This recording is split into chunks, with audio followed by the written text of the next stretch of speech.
നമസ്കാരം. പുതിയൊരു വാർത്താ പ്രഭാതത്തിലേക്ക് എല്ലാ പ്രേക്ഷകർക്കും സ്വാഗതം. ഇന്ന് ജനുവരി 13 ചൊവ്വാഴ്ച, ധനു 29.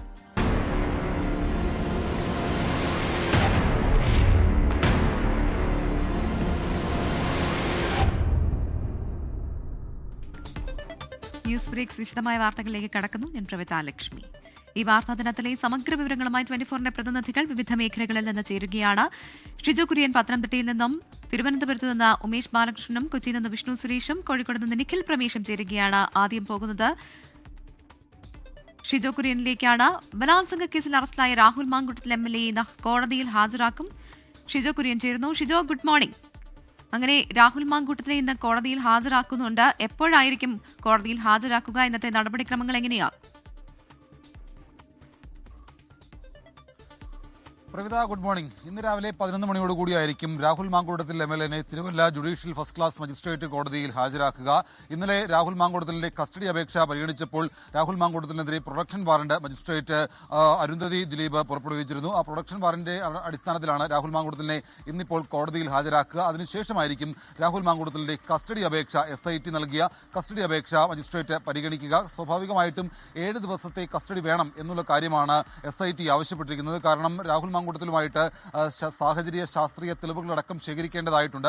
കഴിഞ്ഞ ദിവസം തിരുവല്ലയിലെ ഹോട്ടലിൽ, ഈ കൃത്യം നടന്ന ഹോട്ടലിലെത്തി പോലീസ് സംഘം പരിശോധന നടത്തി മടങ്ങിയിരുന്നു. അവിടെ നിന്നുള്ള CCTV ദൃശ്യങ്ങളടക്കം പോലീസ് ശേഖരിച്ചു എന്നുള്ളതാണ് നമുക്ക് ലഭിക്കുന്ന വിവരം. അതുപ്രകാരം രാഹുൽ മാങ്കൂട്ടവുമായിട്ട് ഈ സംഭവം നടന്ന സ്ഥലത്തെത്തി വളരെ വിശദമായിട്ടുള്ള പരിശോധനകൾ നടത്തേണ്ടതായിട്ടുണ്ട്. അത് മാത്രവുമല്ല, ഈ ശാസ്ത്രീയ തെളിവുകൾ, രാഹുൽ മാങ്കൂട്ടത്തിന്റെ ഫോൺ അടക്കമുള്ള സംവിധാനങ്ങളിൽ നിന്ന് വിവരങ്ങൾ ശേഖരിക്കേണ്ടതായിട്ടുണ്ട്. നിലവിൽ രാഹുൽ മാങ്കൂട്ടത്തിൽ ഉപയോഗിക്കുന്നത് ഒരു പുതിയ iPhone ആണ്. അപ്പോൾ അതിൽ നിന്ന് കഴിഞ്ഞ ദിവസം അതിന്റെ ലോക്ക് അടക്കം പറഞ്ഞു നൽകാൻ രാഹുൽ മാങ്കൂട്ടത്തിൽ വിസമ്മതിച്ചിരുന്നു. പക്ഷേ ഈ സംഭവം നടക്കുന്ന സമയത്ത് 2024 ഏപ്രിൽ മാസം 8-ാം തീയതി രാഹുൽ മറ്റൊരു ഫോണാണ് ഉപയോഗിച്ചിരുന്നത്. ആ ഫോൺ ഇതുവരെ എവിടെയാണ് എന്ന് കണ്ടെത്താൻ കഴിഞ്ഞിട്ടില്ല. അപ്പോൾ ആ ഫോൺ കൂടി കണ്ടെത്തണം, ആ ഫോണിൽ നിന്നുള്ള വിവരങ്ങൾ ശേഖരിക്കണം. അപ്പോൾ അതടക്കമുള്ള കാര്യങ്ങൾ കണ്ടെത്താനായിട്ട് രാഹുൽ മാങ്കൂട്ടത്തിനെ 7 ദിവസം കസ്റ്റഡിയിൽ വേണം എന്നുള്ളതാണ് SITയുടെ ആവശ്യം. ഇക്കാര്യം മജിസ്ട്രേറ്റിനെ അറിയിക്കുകയും ചെയ്തിട്ടുണ്ട്. കോടതി ഇതിനകത്ത് എന്ത് തീരുമാനമെടുക്കും എന്നുള്ളതാണ് അറിയേണ്ടത്. സ്വാഭാവികമായിട്ടും രാഹുൽ മാങ്കൂട്ടത്തിനെ ഇന്നിപ്പോൾ കോടതിയിൽ കൊണ്ടുവരുമ്പോൾ കഴിഞ്ഞ ദിവസം വൈദ്യപരിശോധനയ്ക്ക് ആശുപത്രിയിൽ എത്തിച്ചപ്പോൾ ഉണ്ടായ പോലെയുള്ള വലിയ പ്രതിഷേധങ്ങൾ ഒരുപക്ഷെ ഉണ്ടാവാനുള്ള സാധ്യതയുണ്ട്. മാവേലിക്കര സ്പെഷ്യൽ സബ് ജയിലിലാണ് രാഹുൽ മാങ്കൂട്ടത്തിൽ നിലവിലുള്ളത്. അവിടുന്ന് ഇപ്പോൾ ഏതാണ്ട് തിരുവല്ല വരെ എത്തണമെങ്കിൽ ഏതാണ്ട് ഒരു മണിക്കൂർ യാത്രയുണ്ട്. അപ്പോൾ വഴിയിലുടനീളം വലിയ പ്രതിഷേധങ്ങൾക്ക് സാധ്യതയുണ്ട്. എന്തായാലും 11 മണിയോടുകൂടി രാഹുൽ മാങ്കൂട്ടുമായിട്ട് പോലീസ് സംഘം കോടതിയിലേക്ക് എത്തുമെന്നാണ് നമുക്ക് ലഭിക്കുന്ന വിവരം. അതോടൊപ്പം തന്നെ രാഹുലിന്റെ ജാമ്യാപേക്ഷയിൽ ഇതുവരെ കോടതി നടപടികൾ തുടങ്ങിയിട്ടില്ല. കാരണം പോലീസ് റിപ്പോർട്ട് കിട്ടുന്ന മുറയ്ക്ക് മാത്രമേ കോടതിയിൽ ജാമ്യാപേക്ഷ അടക്കമുള്ള കാര്യങ്ങൾ പരിഗണിക്കാൻ കഴിയൂ എന്നുള്ള നിലപാടാണ് മജിസ്ട്രേറ്റ് സ്വീകരിച്ചത്. അക്കാര്യം പ്രതിഭാഗത്തെ അറിയിക്കുകയും ചെയ്തിട്ടുണ്ട്. എന്തായാലും ഇന്ന് രാഹുൽ മാങ്കൂട്ടുമായിട്ട് പോലീസ് സംഘം കോടതിയിലേക്ക് വരുമ്പോൾ വലിയ പ്രതിഷേധങ്ങൾക്ക് സാധ്യതയുണ്ട്. അതടക്കമുള്ള കാര്യങ്ങൾക്ക് വേണ്ടി കൂടുതൽ സുരക്ഷയും പോലീസ് ഒരുക്കിയിട്ടുണ്ട്. പ്രവിത. ശരി, ഷിജോ കുര്യനാണ് വിശദമായ വിവരങ്ങൾ നൽകിയത്. 3-ാം ബലാത്സംഗ കേസിലാണ് അറസ്റ്റിലായ രാഹുൽ മാങ്കൂട്ടത്തിൽ MLA ഇന്ന് കോടതിയിൽ ഹാജരാക്കുക. ഇനി തിരുവനന്തപുരത്തേക്ക് പോകുന്നു. ഉമേഷ് ബാലകൃഷ്ണൻ ചേരുന്നുണ്ട്. Umesh, good morning. പ്രധാനമായും ശബരിമല സ്വർണ്ണക്കൊള്ളയുമായി ബന്ധപ്പെട്ട തന്ത്രിയെ കസ്റ്റഡിയിലെടുക്കാൻ ഇന്ന് SIT അപേക്ഷ നൽകും. ഒപ്പം തന്നെ കേന്ദ്ര സർക്കാരിനെതിരെ സമരവുമായി KPCC രംഗത്ത് വരുന്നുണ്ട്. ഇന്നത്തെ വാർത്തകൾ എങ്ങനെയാണ്? Good morning Prabhitha. ഇന്ന് പ്രധാന വാർത്തകൾ തലസ്ഥാന നഗരത്തിൽ നടക്കാൻ പോകുന്നത് കോൺഗ്രസിന്റെ KPCC നേതൃത്വത്തിലുള്ള സമരം തന്നെയാണ്. തൊഴിലുറപ്പ് പദ്ധതി പുനഃസ്ഥാപിക്കണമെന്നാവശ്യപ്പെട്ടുകൊണ്ടുള്ള സമരം ഇന്ന് രാജ്ഭവന് മുന്നിൽ ആരംഭിക്കും. രാപ്പകൽ സമരമാണ്. നാളെ രാവിലെ വരെ ഈ സമരം നീണ്ടുപോകും. AICC ജനറൽ സെക്രട്ടറി ആണ് ഈ സമരം ഉദ്ഘാടനം ചെയ്യുന്നത്. ഒപ്പം കോൺഗ്രസ് നേതാക്കൾ എല്ലാവരും ഈ സമരത്തിന്റെ ഭാഗമാവും. പ്രതിപക്ഷ നേതാവ് KPCC അധ്യക്ഷൻ അടക്കമുള്ളവർ ഈ സമരത്തിന്റെ ഭാഗമാവുന്നുണ്ട്. എന്തായാലും സമരത്തിനോടൊപ്പം KPCC അല്ലെങ്കിൽ കോൺഗ്രസ് ഒരു സ്ഥാനാർത്ഥി നിർണയ ചർച്ചകളിലേക്ക് കൂടി കടക്കുന്നു എന്നുള്ളതാണ്. KC വേണുഗോപാൽ നേതൃത്വത്തിൽ നേരത്തെ തന്നെ ഒരു പ്രാഥമികമായ ചർച്ചകൾ കടന്നിരുന്നുവെങ്കിലും കോൺഗ്രസിന്റെ AICCയുടെ സ്റ്റിയറിംഗ് കമ്മിറ്റി ഇന്ന് തലസ്ഥാനത്ത് എത്തുന്നു എന്നുള്ളതാണ്. സ്റ്റിയറിംഗ് കമ്മിറ്റി അധ്യക്ഷൻ മധുസൂദൻ മിസ്ത്രിയുടെ അധ്യക്ഷതയിലുള്ള സംഘം ഇന്ന് തലസ്ഥാനത്ത് എത്തും. അതിനുശേഷം തലസ്ഥാനത്ത് എല്ലാ നേതാക്കളും തലസ്ഥാനത്തുണ്ട്. ഇന്ന് കോൺഗ്രസിന്റെ പ്രതിഷേധ പരിപാടി നടക്കുന്നതിനാൽ എല്ലാ നേതാക്കളും ഉണ്ട്. ഓരോ നേതാക്കളുമായി അനൗദ്യോഗികമായ കൂടിക്കാഴ്ചകൾ നടക്കും. പ്രാഥമികമായ ചർച്ചകളിലേക്ക് സ്റ്റിയറിംഗ് കമ്മിറ്റി കടക്കാനും സാധ്യതയുണ്ട്. അതിനുശേഷം 16-ാം തീയതി ഡൽഹിക്ക് കേരളത്തിലുള്ള നേതാക്കൾ പോകാൻ തീരുമാനിച്ചിട്ടുണ്ട്. നേരത്തെ തന്നെ AICC ഡൽഹിക്ക് നേതാക്കളെ വിളിപ്പിച്ചിട്ടുണ്ട്. എല്ലാ നേതാക്കളുമായി ഡൽഹിയിലും കൂടിയാലോചനകൾ നടക്കും. പ്രധാനമായി കോൺഗ്രസ് ഒരു നിയമസഭാ തെരഞ്ഞെടുപ്പിന് മുന്നോടിയായിട്ടുള്ള ചർച്ചകളിലേക്ക് പ്രാഥമികമായി ഒരു ഔദ്യോഗിക ചർച്ചകളിലേക്ക് കടക്കുന്നു എന്ന് പറയാം. അതേസമയം സ്വർണ്ണക്കൊള്ള കേസിൽ നിന്ന് നിർണായകമായ നീക്കം SIT നടത്തും. സ്വർണ്ണക്കൊള്ള കേസിൽ അറസ്റ്റിലായ കണ്ഠരര് രാജീവരെ കസ്റ്റഡിയിൽ വാങ്ങാനുള്ള അപേക്ഷ ഇന്ന് കോടതിയിൽ സമർപ്പിക്കും. കഴിഞ്ഞ ദിവസം സമർപ്പിക്കേണ്ടതാണ്. പക്ഷേ ഇന്നലെ കോടതി അവധിയായതിനാൽ ഇന്നത്തേക്ക് മാറ്റുകയാണുണ്ടായത്. എന്തായാലും കസ്റ്റഡിയിൽ ലഭിച്ചു കഴിഞ്ഞാൽ പ്രധാനമായി ഈ ഉണ്ണികൃഷ്ണൻ പോറ്റി, അതായത് പ്രധാന പ്രതി ഉണ്ണികൃഷ്ണൻ പോറ്റിയും കണ്ഠരര് രാജീവരും തമ്മിലുള്ള സാമ്പത്തിക ഇടപാടുകൾ സംബന്ധിച്ചുള്ള തെളിവുകൾ SITക്ക് ലഭിച്ചിട്ടില്ല. അതുമായി ബന്ധപ്പെട്ട തെളിവുകൾ ശേഖരിക്കുന്നതിന് കണ്ഠരര് രാജീവർ കസ്റ്റഡിയിൽ വേണമെന്നുള്ള നിലപാടിലാണ് SIT ഉള്ളത്. അക്കാര്യം കോടതി അറിയിക്കുകയും ചെയ്യും. അതേസമയം കണ്ഠരര് രാജീവർ ജാമ്യാപേക്ഷ ഇന്ന് കോടതിയിൽ സമർപ്പിക്കും. കൊല്ലം വിജിലൻസ് കോടതിയിൽ ജാമ്യാപേക്ഷ സമർപ്പിക്കും. പക്ഷേ കഴിഞ്ഞ സമീപകാലത്തെ എല്ലാ അറസ്റ്റുകൾക്കും പ്രാഥമികമായി വിചാരണ കോടതി ജാമ്യം നിഷേധിക്കുന്ന സാഹചര്യമാണ് ഉണ്ടായിരുന്നത്. അതുകൊണ്ട് തന്നെ ജാമ്യം ലഭിക്കാനുള്ള സാധ്യത വളരെ കുറവാണ്. പ്രഭിത. ശരി, ഉമേഷ് ബാലകൃഷ്ണനാണ് വിവരങ്ങൾ നൽകിയത്.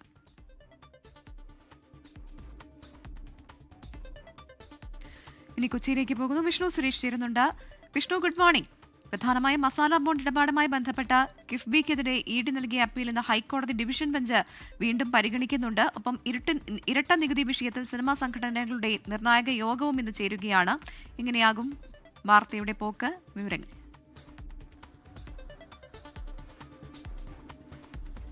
പ്രവിധ ഹൈക്കോടതിയിൽ നിന്നായിരിക്കും കൊച്ചിയിലെ ഇന്ന് പ്രധാനപ്പെട്ട വാർത്തകൾ സംഭവിക്കാൻ പോകുന്നതിൽ ഏറ്റവും പ്രധാനപ്പെട്ട ഹർജി ED കിഫ്ബിക്കെതിരെ നൽകിയിട്ടുള്ള അപ്പീൽ ഹർജിയാണ്. ഈ മസാല ബോണ്ടിൽ നിന്ന് ലഭിച്ച തുകയിൽ 462 കോടി രൂപ വകമാറ്റി റിയൽ എസ്റ്റേറ്റ് ഫണ്ടിന് കിഫ്ബി ഉപയോഗിച്ചു എന്നുള്ളതാണ് EDയുടെ ആക്ഷേപം. അതുമായി ബന്ധപ്പെട്ട് ED നോട്ടീസ് അയക്കുകയും ചെയ്തു. അഡ്ജുഡിക്കേറ്റിംഗ് കമ്മിറ്റിയാണ് നോട്ടീസ് അയച്ചത്. ആ നോട്ടീസ് ചോദ്യം ചെയ്ത് ED സിംഗിൾ ബെഞ്ചിനെ സമീപിക്കുകയും സിംഗിൾ ബെഞ്ച് ആ നോട്ടീസിന്മേലുള്ള നടപടികളൊക്കെ സ്റ്റേ ചെയ്യുകയും ചെയ്തിരുന്നു. ഇതിന് പിന്നാലെയാണ് ED ഡിവിഷൻ ബെഞ്ചിനെ സമീപിച്ചത്. ഈ നോട്ടീസിന്മേലുള്ള തുടർ നടപടികൾ സാധ്യമാക്കണമെന്ന് ആവശ്യപ്പെട്ടത്. അത് കോടതി അംഗീകരിക്കുകയും ചെയ്തു. അതിന്മേൽ ഇപ്പോൾ വിശദമായ വാദം ഇന്ന് നടക്കും. EDക്കും അതോടൊപ്പം തന്നെ കിഫ്ബിക്കും ഒരുപോലെ നിർണായകമായിരിക്കും ഇന്ന് കോടതി നടപടികൾ, അതോടൊപ്പം തന്നെ അതിൽ നടക്കുന്ന വാദങ്ങൾ. മറ്റൊന്ന് സിനിമാ സമരവുമായി ബന്ധപ്പെട്ടുള്ള ചർച്ചകളാണ്. അതായത് ഇരട്ട നികുതിയാണ് നിലവിൽ ഈ സിനിമാ വിഷയവുമായി ബന്ധപ്പെട്ട് ഉയരുന്നത്. അതായത് GSTക്ക് പുറമെ മറ്റൊരു നികുതി കൂടി അടക്കേണ്ടി വരുന്നത് വലിയ പ്രഹരമുണ്ടാക്കുന്നു എന്നാണ് സിനിമാ സംഘടനകൾ വ്യക്തമാക്കുന്നത്. കഴിഞ്ഞ 10 വർഷമായി ഇതുമായി ബന്ധപ്പെട്ടുള്ള ചർച്ചകൾ നടക്കുന്നുണ്ട്.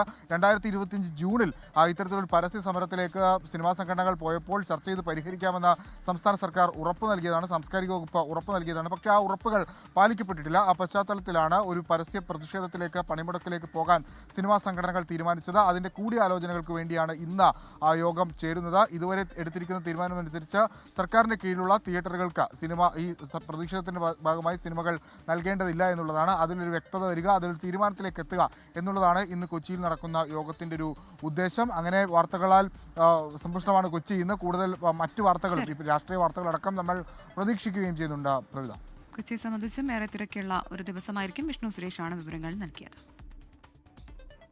കോഴിക്കോടേക്ക് പോകാം. നിഖിൽ രമേശ് ചേരുന്നുണ്ട്. Nikhil, good morning. പ്രധാനമായും കാസർഗോഡ് കുമ്പളയിൽ ദേശീയപാതയിലെ ടോൾ പിരിവിനെതിരെ പ്രതിഷേധം ശക്തമാക്കാൻ ഒരുങ്ങുകയാണ് ആക്ഷൻ കമ്മിറ്റി. ഒപ്പം കോഴിക്കോട് ബൈപ്പാസിൽ ഇന്ന് അർദ്ധരാത്രി മുതൽ ടോൾ പിരിവ് ആരംഭിക്കുകയും ചെയ്യും. അതെ പ്രവിത, ഗുഡ് മോർണിംഗ്. ഇന്ന് മലബാറിൽ ടോൾ പിരിവുമായി ബന്ധപ്പെട്ട വാർത്തകൾ നിറഞ്ഞു നിൽക്കാൻ സാധ്യത വളരെ കൂടുതലാണ്. കാരണം ഇന്നലെ തന്നെ നമ്മൾ കണ്ടതാണ് കാസർഗോഡ് കുമ്പളയിലുണ്ടായ പ്രതിഷേധങ്ങൾ. AK മഷ്റഫ് MLA അടക്കം ആ പ്രതിഷേധത്തിൽ പങ്കെടുക്കുകയും അദ്ദേഹത്തിനെതിരെ അടക്കം പോലീസിൻ്റെ നടപടികൾ ഉണ്ടാകുന്നതൊക്കെ നമ്മൾ കണ്ടതാണ്. അവിടുത്തെ ഈ ആക്ഷൻ കമ്മിറ്റി ഉന്നയിക്കുന്ന പ്രധാനപ്പെട്ട ഒരു വാദം എന്ന് പറയുന്നത് 60 കിലോമീറ്റർ പരിധിയിൽ ഒരു ടോൾ കഴിഞ്ഞാൽ പിന്നീട് 60 കിലോമീറ്റർ കഴിഞ്ഞാകണം അടുത്ത ടോൾ എന്നിരിക്കെ ഈ ദൂരപരിധി ഇവിടെ ലംഘിക്കപ്പെട്ടു എന്നാണ് പ്രധാനമായും ആക്ഷൻ കമ്മിറ്റി മുന്നോട്ട് വയ്ക്കുന്ന ഒരു വാദം. ഇന്നിപ്പോൾ ഈ മഞ്ചേശ്വരം MLA AK മഷ്റഫ് അടക്കം ഈ ടോൾ പ്ലാസയ്ക്ക് മുന്നിൽ ആരംഭിക്കുന്ന അനിശ്ചിതകാല സത്യാഗ്രഹ സമരത്തിൽ പങ്കെടുക്കും. ഹൈക്കോടതിയിൽ നൽകിയ ഹർജിയിൽ ഉത്തരവുണ്ടാവുന്നതുവരെ ടോൾ പിരിവ് അനുവദിക്കില്ല എന്നതാണ് ഈ ആക്ഷൻ കമ്മിറ്റിയുടെ നിലപാട്. അവർ ഉന്നയിക്കുന്ന വാദങ്ങളിൽ കഴമ്പുണ്ട്. കാരണം ഈ ദൂരപരിധി കൃത്യമായി ലംഘിക്കപ്പെടണം. ഇവിടെ ഇപ്പോൾ സംഭവിക്കുന്നത് ഇതിന് തൊട്ട് മുൻപ് ഈ കാസർഗോഡ് ടോൾ പ്ലാസയ്ക്ക് തൊട്ട് മുൻപുള്ള പ്ലാസയും ഇതും തമ്മിൽ ഏതാണ്ട് 22 കിലോമീറ്റർ മാത്രമേ ദൂരമുള്ളൂ എന്നാണ് ആക്ഷൻ കമ്മിറ്റി പറയുന്നത്. അങ്ങനെയെങ്കിൽ 22 കിലോമീറ്റർ യാത്ര ചെയ്ത് ഉടനെ തന്നെ വീണ്ടും ഒരു വലിയ തുക നൽകേണ്ട തരത്തിലേക്ക് കാര്യങ്ങൾ പോവുകയാണ്. അതുകൊണ്ടാണ് കുമ്പളയിൽ ഇത്തരത്തിലുള്ള പ്രതിഷേധങ്ങൾക്ക് ഇന്നും സാധ്യതയുണ്ട് എന്ന് വിലയിരുത്താനുള്ള കാരണം. ഈ MLA ഉൾപ്പെടെയുള്ള സമരക്കാരെ അറസ്റ്റ് ചെയ്ത് നീക്കിയ ശേഷമാണ് ഇന്നലെ ടോൾ പിരിവ് തുടങ്ങിയത്. ആക്ഷൻ കമ്മിറ്റി സമർപ്പിച്ച ഹർജിയിൽ ഹൈക്കോടതി സ്റ്റേ നൽകിയിട്ടില്ല എന്നും ഈ ആക്ഷൻ കമ്മിറ്റി പറയുന്നുണ്ട്. എന്തായാലും കാസർഗോട്ടെ സാഹചര്യം അതാണ്. കുമ്പളയിൽ ഇന്നും ഇന്നലത്തേതിന് സമാനമായ തരത്തിൽ തന്നെ പ്രതിഷേധങ്ങൾ ശക്തമാകാനുള്ള സാധ്യതയുണ്ട്. മറ്റൊന്ന് കോഴിക്കോട് ബൈപ്പാസിലാണ്, വെങ്ങളം രാമനാട്ടുകര ബൈപ്പാസിൽ പന്തീരങ്കാവിൽ ഇന്ന് പുലർച്ചെ മുതൽ ഇന്ന് അർദ്ധരാത്രി മുതൽ ടോൾ പിരിവ് ആരംഭിക്കും. ഇവിടെയും പ്രതിഷേധ സാധ്യതയുണ്ട്. കാരണം പൂർണ്ണമായി ഇവിടെ സർവീസ് ബൈപ്പാസ് റോഡുകളുടെയും അതോടൊപ്പം തന്നെ ഈ അനുബന്ധ സേവനങ്ങളുടെയും പണി പൂർത്തിയായിട്ടില്ല. ഈ പശ്ചാത്തലത്തിൽ ഇവിടെയും പ്രതിഷേധം ഉയരാനുള്ള സാധ്യതയുണ്ട്. ഇന്ന് അർദ്ധരാത്രി മുതലാണ് ടോൾ പിരിവ് ആരംഭിക്കുക. ട്രയൽ റൺ ഏതാണ്ട് 5 ദിവസമായി പുരോഗമിക്കുന്നുണ്ട്. അത് ഇതിനോടകം തന്നെ പൂർത്തിയായി. മറ്റെല്ലാ നടപടികളും പൂർത്തിയായി. അതായത് വിജ്ഞാപനം പുറത്തിറങ്ങി. ഈ നിരക്കുകൾ പരിശോധിക്കുമ്പോൾ നേരത്തെ നമുക്ക് ലഭിച്ചിരുന്ന വിവരങ്ങൾ പ്രകാരം ഒരു ഭാഗത്തേക്കുള്ള യാത്രയ്ക്ക് 90 രൂപ എന്നുള്ളതായിരുന്നു അറിയിച്ചിരുന്നത്. എന്നാൽ അതിപ്പോൾ 130 ഉയർത്തിയിട്ടുണ്ട്. ഇനി വരുന്ന 3 മാസവും ഇതേ രീതിയിൽ തന്നെയായിരിക്കും ടോൾ നിരക്ക് തുടരുക. അതുകൊണ്ട് തന്നെ ഇന്ന് പുലർച്ചെ ആരംഭിക്കുമ്പോൾ എന്താണ് ഇവിടെ പ്രതിപക്ഷം എടുക്കാൻ പോകുന്ന സ്റ്റാൻഡ് എന്നുള്ളത് വളരെ പ്രധാനപ്പെട്ടതാണ്. കോൺഗ്രസ് പ്രതിഷേധം ആരംഭിക്കും എന്നുള്ളതാണ് നമുക്ക് അറിയാൻ കഴിയുന്ന കാര്യം. പ്രവിധ. 64ാം സംസ്ഥാന സ്കൂൾ കലോത്സവത്തിന് നാളെ തൃശൂരിൽ തിരുതെളിയം. അവസാനവട്ട ഒരുക്കങ്ങൾ പുരോഗമിക്കുകയാണ്. മികച്ച കവറേജ് ഉറപ്പാക്കാൻ ടീം 24 സജ്ജം. ഇന്ന് രാവിലെ 10 മുതൽ മത്സരാർത്ഥികളുടെ രജിസ്ട്രേഷൻ ആരംഭിക്കും. 12 മണിയോടെ തൃശൂർ റെയിൽവേ സ്റ്റേഷനിൽ ആദ്യ സംഘത്തിന് സ്വീകരണം നൽകും.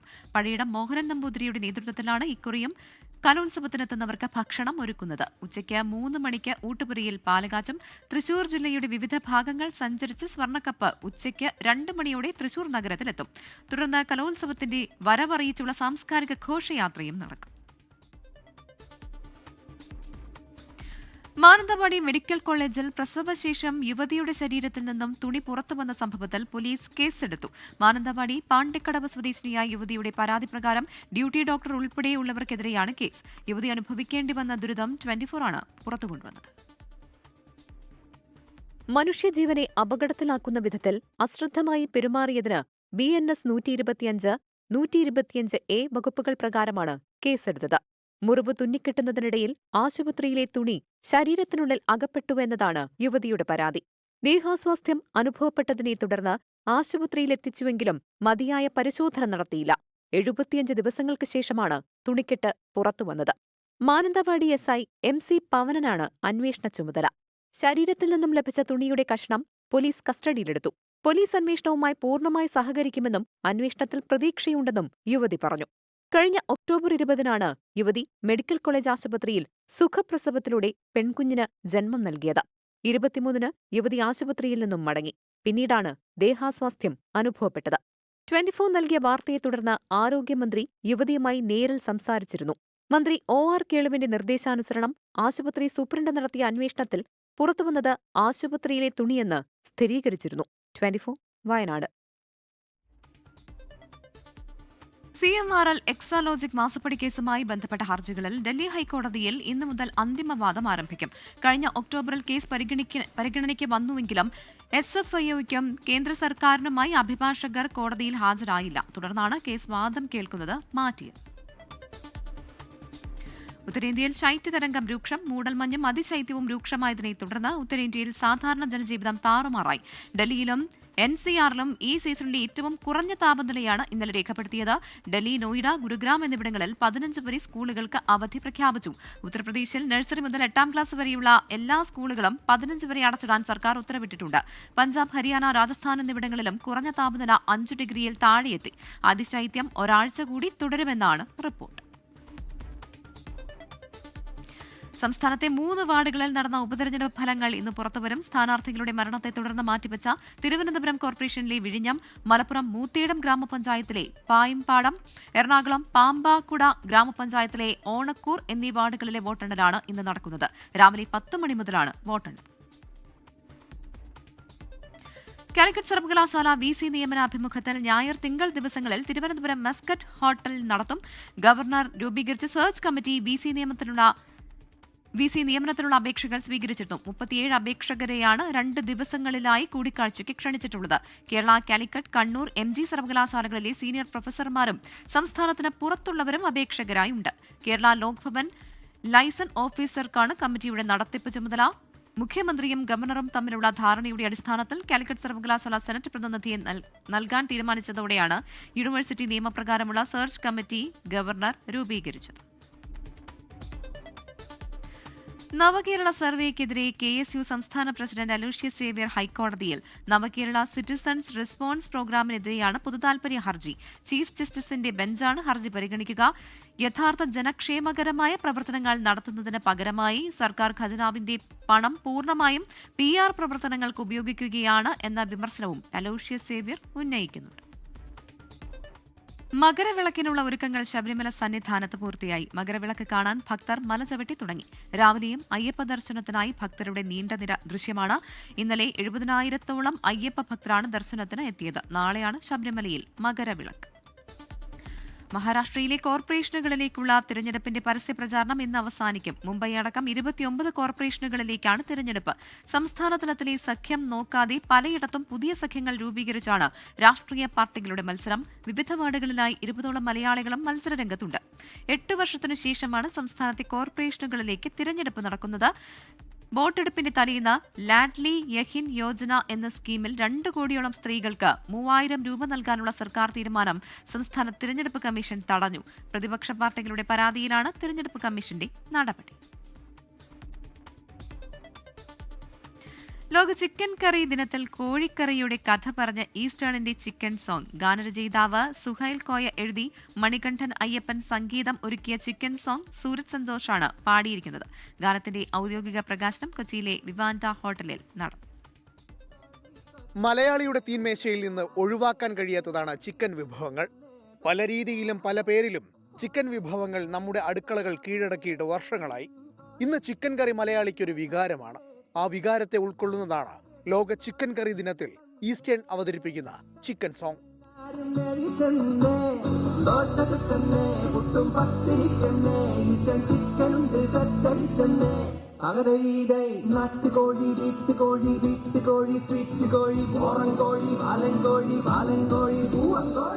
തലമുറകളെ ബന്ധിപ്പിക്കുന്ന രുചിഭാഷയായി ചിക്കൻ കറി മാറുമ്പോൾ അതിന് ചുക്കാൻ പിടിക്കുന്നത് ഈസ്റ്റേൺ ചിക്കൻ മസാലയാണ്. മൃദുൽ നായരുടെ സംവിധാനത്തിലാണ് ചിക്കൻ സോങ് ഒരുക്കിയിരിക്കുന്നത്. ഗാനരചയിതാവ് സുഹൈൽ കോയ എഴുതി മണികണ്ഠൻ അയ്യപ്പൻ സംഗീതമൊരുക്കിയ ഗാനം ആലപിച്ചിരിക്കുന്നത് സൂരജ് സന്തോഷാണ്. നടൻ മണിക്കുട്ടനും ചിക്കൻ സോങ്ങിന്റെ ഭാഗമാണ്. ഞാനൊരു ഇങ്ങനെ ആഡ് ചെയ്യണമെന്ന് വളരെ കാലം കാത്തിരിക്കുകയായിരുന്നു. നല്ലൊരു ബ്രാൻഡ് വരട്ടെ എന്ന് കാത്തിരിക്കുകയായിരുന്നു. അപ്പോഴായിരുന്നു ഈസ്റ്റേണിന്റെ പേര് കൂടെ പറഞ്ഞപ്പോൾ ഇരട്ടി സന്തോഷം തോന്നി.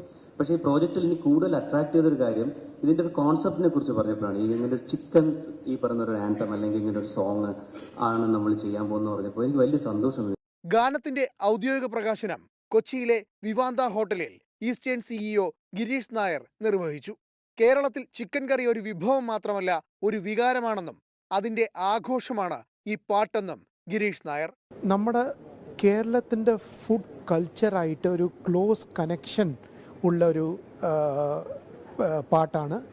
I am sure all of you will enjoy it and it shows the connection of Eastern chicken masala. പരമ്പരാഗത പരസ്യ രീതികളിൽ നിന്നും മാറി ഒരു സാംസ്കാരിക കഥാഖ്യാനമാണ് ഈസ്റ്റേൺ സ്വീകരിച്ചിരിക്കുന്നതെന്ന് Eastern chief marketing officer Praveen Ramaswamy.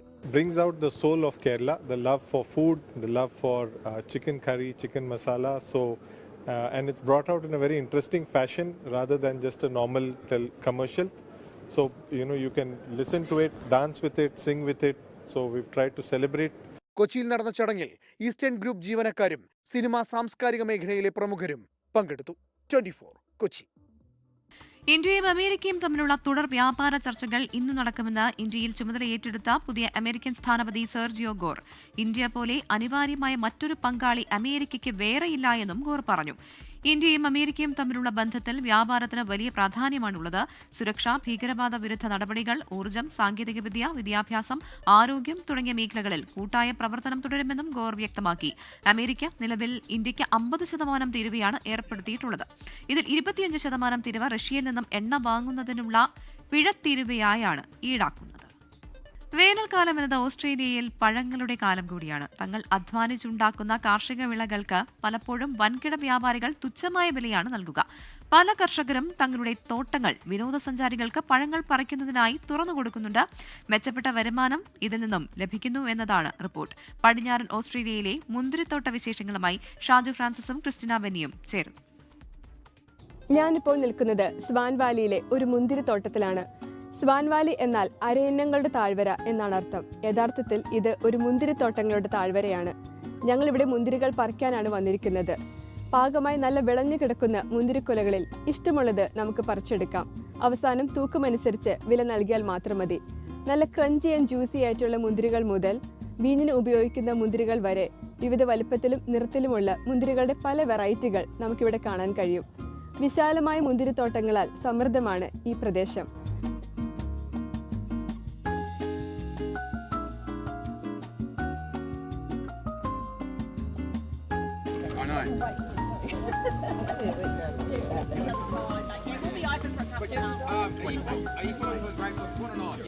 ഇത് ഒരു പ്രധാന ടൂറിസ്റ്റ് കേന്ദ്രം കൂടിയാണ്. വീഞ്ഞും ചീസുമൊക്കെ നമുക്ക് രുചിച്ചു നോക്കാൻ നൽകും. അതിഷ്ടമാണെങ്കിൽ മാത്രം നമുക്ക് വാങ്ങിയാൽ മതി. വിവിധങ്ങളായ റെസ്റ്റോറൻറ്റുകൾ ഇവിടെ മറ്റൊരു പ്രത്യേകത കൂടിയാണ്.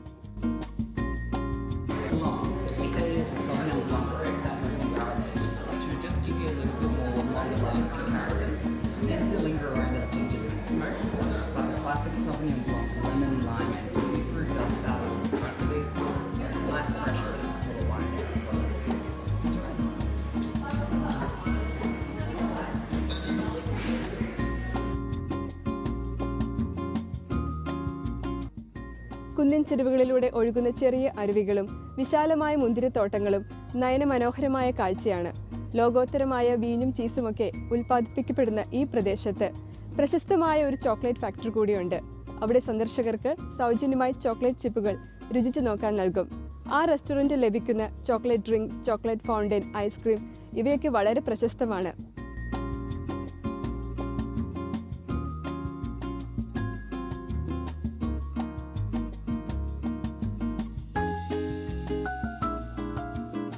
ഓസ്ട്രേലിയയിൽ നിന്നും 24-ന് വേണ്ടി ക്രിസ്റ്റീന ബെന്നി.